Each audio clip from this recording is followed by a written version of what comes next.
Notre diorama étant censé se dérouler à Tilly-sur-Seul, nous allons nous renseigner sur les types d'architecture de maisons normandes que nous aurions pu y trouver. En se renseignant par exemple sur internet, ici en visualisant une photo ancienne de Tilly-sur-Seul. Également dans des livres, sur les photos époques, nous pouvons voir l'aspect des bâtiments à l'époque. Nous allons être plus particulièrement intéressés par les proportions de la maison, proportions des hauteurs d'étages, l'auteur de sous-plafond par rapport aux fenêtres et portes. Cette maquette de maison, je propose une solution mixte, c'est la construction de toutes pièces à partir de carton plume et également en utilisant des pièces du commerce. Donc ici des pièces de mini art. Donc dans cette référence, nous avons des pièces surnuméraires avec notamment des volets, portes et fenêtres tout fait en quelque sorte que nous allons utiliser. Ça va nous faciliter le travail, il y aura un peu moins de scratch et ce sera une autre façon de concevoir et de réaliser des maquettes de maison. Pour dessiner les plans du bâtiment, on va déjà partir de la longueur de façade, de morceaux de façade, déjà prévu dans l'esquisse de notre diorama, qu'on a reporté donc sur une feuille de papier. De là, nous avons placé les éléments mini-art, portes, fenêtres, pour commencer à étudier la disposition de la façade. Nous voyons que la hauteur de porte de 6,9 cm de mini-art nous donnerait une porte en réalité de 2,40 m. Un peu grand, mais bon, qui est plausible, surtout qu'à l'époque, on peut avoir des ouvrants plus grands que maintenant. Si j'ajoute un linteau, figuré là de façon dessinée au-dessus de la porte, ça nous mène à une hauteur donc de 2,76 m, hauteur sous plafond de 2,76 m. On peut constater que souvent, à l'époque, sur les constructions anciennes, il y avait une hauteur de plafond importante, notamment au rez-de-chaussée, moindre à l'étage. Donc on s'est décidé pour une hauteur de sous-plafond de 3 mètres pour le rez-de-chaussée de notre bâtiment. Ce qui nous fait donc un rez-de-chaussée à 8,5 cm reporté à l'échelle 1,35. Nous pouvons aussi également toujours utiliser une figurine de moue comme repère.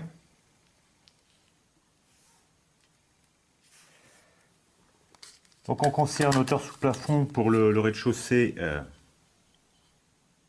Donc nous considérons une hauteur sous plafond pour le rez-de-chaussée de 3 mètres, 8,5 cm à l'échelle. On ajoute ensuite la partie de plancher, ensuite poutre à l'époque. Donc on va se donner disons 1 cm. Ce qui nous amène donc à 9 cm et demi. On reporte ensuite la longueur entre la base du bâtiment et l'appui de fenêtre, donc qui est de 2,9 cm, soit 1,015 m à l'échelle. On va le reporter pour le deuxième étage. Voilà. Et ce qui permet de situer la fenêtre du deuxième étage. Il y aura une autre fenêtre ici, évidemment en symétrie, au-dessus de la porte.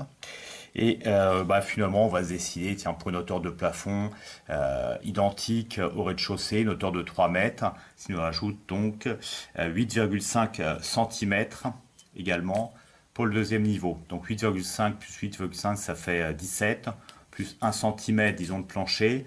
Ça va nous faire un bâtiment à 18 cm, façade à 18 cm. On verra ensuite à reporter précisément les positions des portes-fenêtres en étant harmonieux. Et on va pouvoir reporter donc notre croquis sur une planche de carton plume afin de découper la façade de notre bâtiment.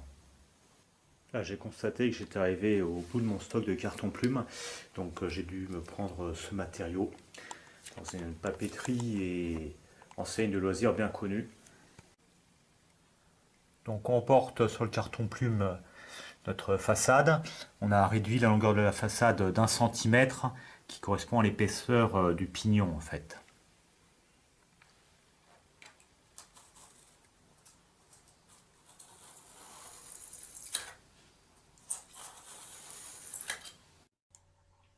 Nous avons ensuite découpé dans notre façade en carton mousse, parce qu'en fait c'est pas du carton plume, j'en ai pas trouvé. Donc l'emplacement, la trace des portes et fenêtres. Et nous réalisons ensuite l'encadrement des portes et et fenêtres. Donc appui de fenêtre, linteau, jambage, une seule pièce, en fait en enduit. À partir donc de carton d'emballage, carton fin, par exemple de boîtes de figurines. Donc il suffit de reporter les dimensions de notre plan sur la pièce de carton et puis les découper consciencieusement, vérifier que ça passe bien et ensuite il suffira de les fixer à la colle à bois tout simplement.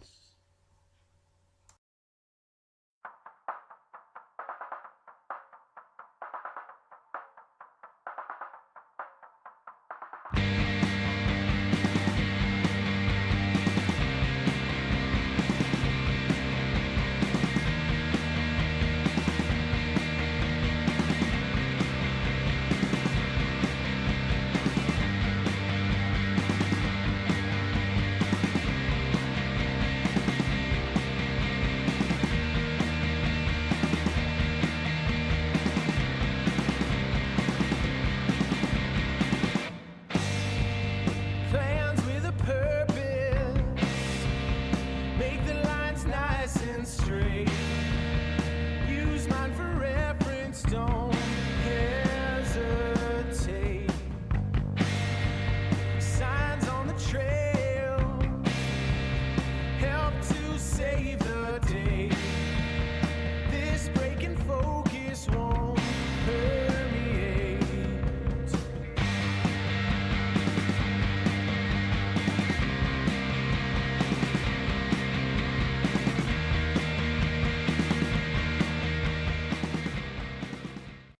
Donc pour retirer le carton du carton mousse, j'avais utilisé la méthode du fer à repasser, chauffer avec le fer à repasser, ensuite retirer le carton. Bon, le petit inconvénient de ça, c'est que sur certaines zones, le carton mousse est contracté. Voilà, et puis ça a un petit peu incurvé le carton mousse. La méthode à améliorer, on peut utiliser aussi, semble-t-il, un sèche-cheveux. Bon, donc on arrive avec des petites zones un petit peu abîmées là, du carton mousse qu'on va mettre à profit en fait, pour réaliser de toute façon un bâtiment qui est abîmé par les combats et les bombardements, hein, puisque la Gèvre a été le tas de combats furieux. Donc on va réaliser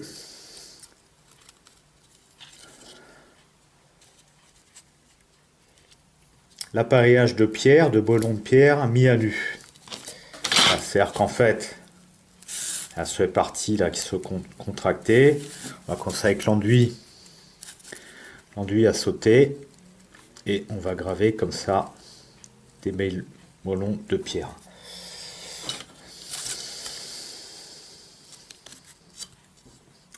Sachant qu'on pourra rajouter aussi de l'enduit avec des enduits type polyfila. De toute façon, j'en ajoutais de toute façon pour redonner un aspect disons, plus réaliste à la partie de la façade qui sera donc la partie composée d'enduit grisâtre. Donc on grave là clairement avec un stylo bille. Pour le carton mousse, ça se grave moins bien hein, que le carton plume. Bon, c'est le même principe, c'est-à-dire qu'on enfonce la matière. On peut s'aider effectivement d'un réglet pour faire les choses à peu près droites. Puisque notre maison sera une maison donc en partie en ruine, enfin en tout cas pas en ruine mais ayant subi déjà les dégâts au bombardement et au combat.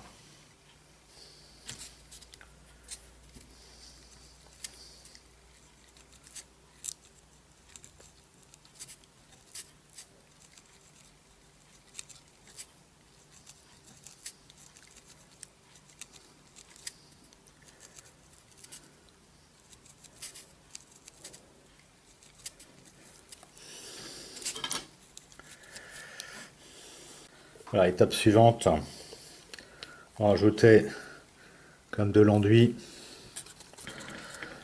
au niveau de notre façade.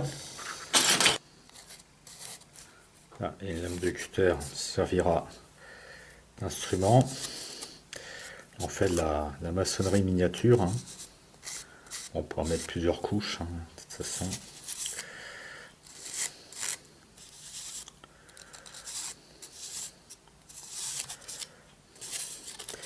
pour attraper les irrégularités du fer à repasser. Puis ça doit avoir un petit côté en plus.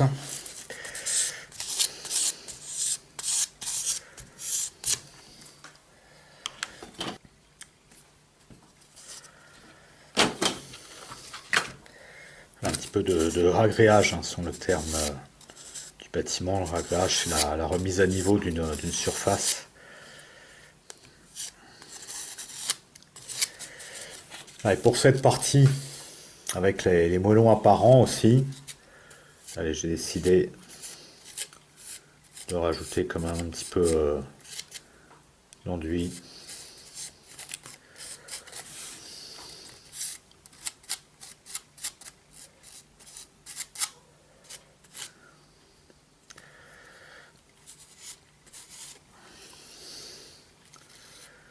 Le tout, on verra à l'étape de peinture l'aspect, parce que c'est la peinture très importante pour déterminer l'aspect final de la surface, le rendu visuel de la surface. Et il sera toujours temps après de remodifier. Là par exemple j'ai remis un petit peu d'enduit parce que je voulais pas cassure trop nette.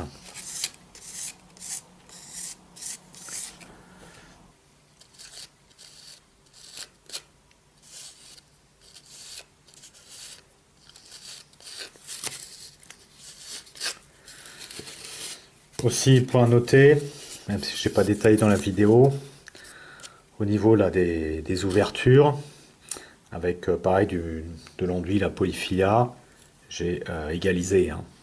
Égalisé parce que la découpe, c'est jamais parfaite. La découpe du carton mousse, égalisé avec l'entourage en carton. Donc avec plusieurs couches et puis ponçage.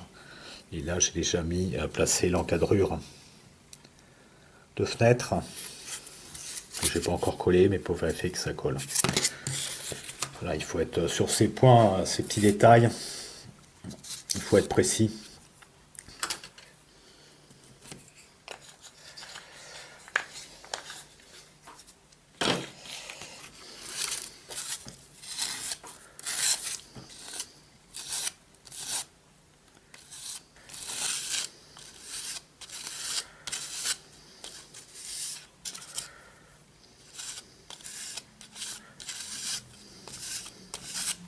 Alors, quelques exemples de destruction issus de photos dans des bouquins pour nous inspirer pour notre diorama. On voit ici carrément un trou bien net, un trou d'obus. Ici, sur le pignon, on voit des impacts multiples.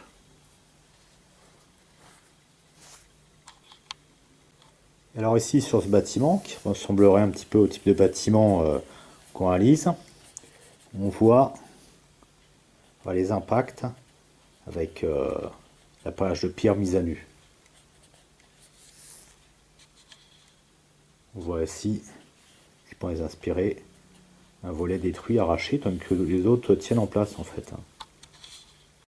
Nous avons donc consulté ces sources photographiques pour nous décider à réaliser un impact d'obus dans notre bâtiment en construction.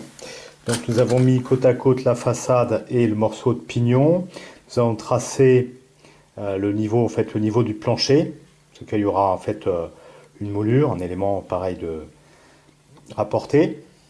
Placer une figurine du diorama pour donner une idée de l'harmonie de l'ensemble. Et nous avons aussi placerons sans doute un poster ou une publicité peinte. Et nous délimiterons, donc finalement, nous avons décidé de, vers cet endroit à peu près, de réaliser donc l'impact, le trou d'obus dans le mur. Le but c'était de regarder, disons, une certaine cohérence en fait du bâtiment, en imaginant la face tel qu'il apparaîtra fini. Donc on se décide donc pour un trou d'obus qui serait dans cette zone. Donc on va déjà le dessiner. Si je considère que le trou là, ce sera vraiment la partie marquée là. Et autour, on verra donc l'appareillage apparent. On va pouvoir commencer à graver sur cette esquisse. Là donc je reporte avec carrément un stylo bille. Voilà, donc ça, ce serait la surface, le trou, véritablement.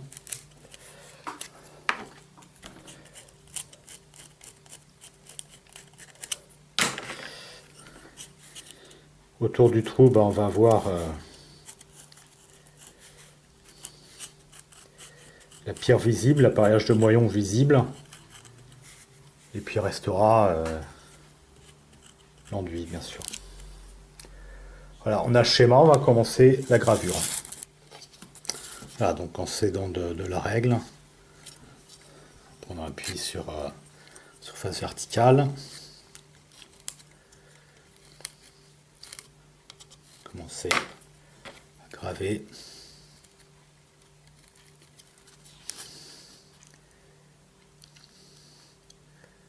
D'abord les parties horizontales.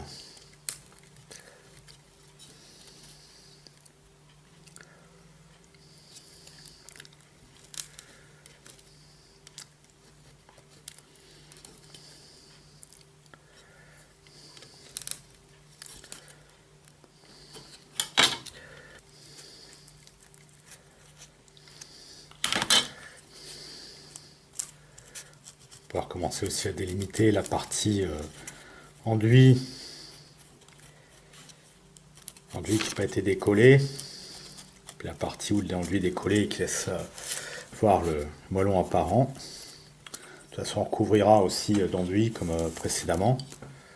Et puis on va commencer à tracer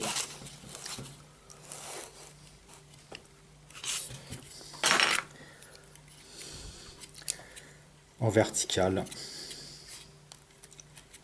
évidemment, 1 sur 2.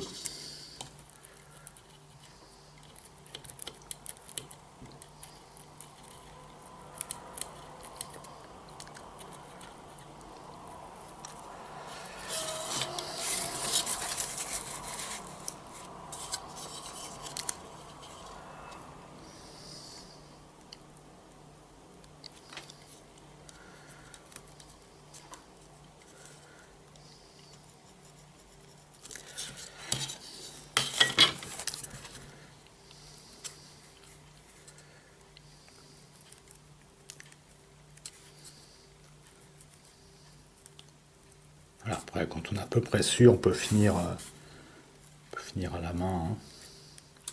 C'est bien de commencer avec quelques repères à la règle.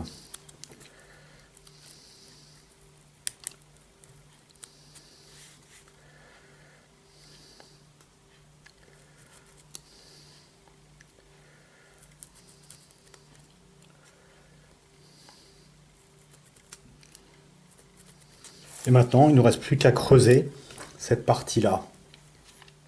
En allant délicatement, disons pour pas faire d'erreur et pas regretter après. Donc on pourra toujours ajouter un petit peu de la matière.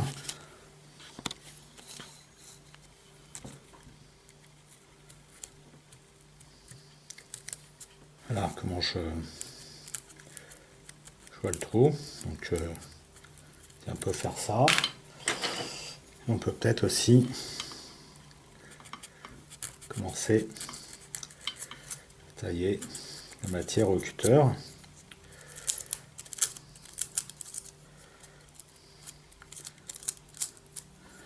Sachant qu'il peut y avoir deux types d'impact, soit c'est seulement une partie des pierres qui ont été arrachées, soit c'est carrément un trou. Là on va faire carrément un trou bien sûr.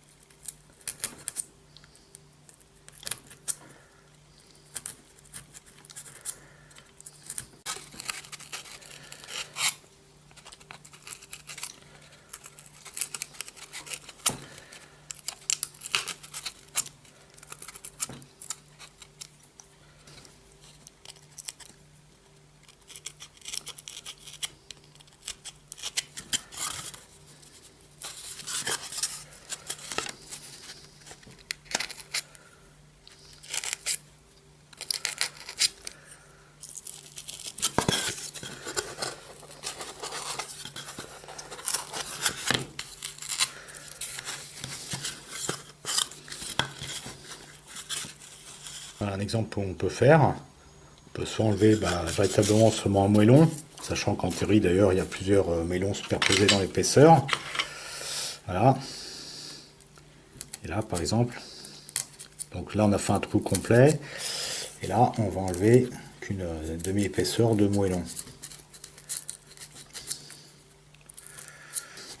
Voilà, bon, là c'est une méthode, après évidemment faites comme vous voulez.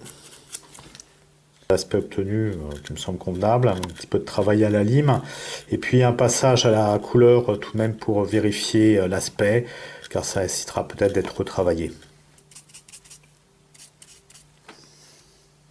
Une première couche de peinture pour se rendre compte de l'aspect final.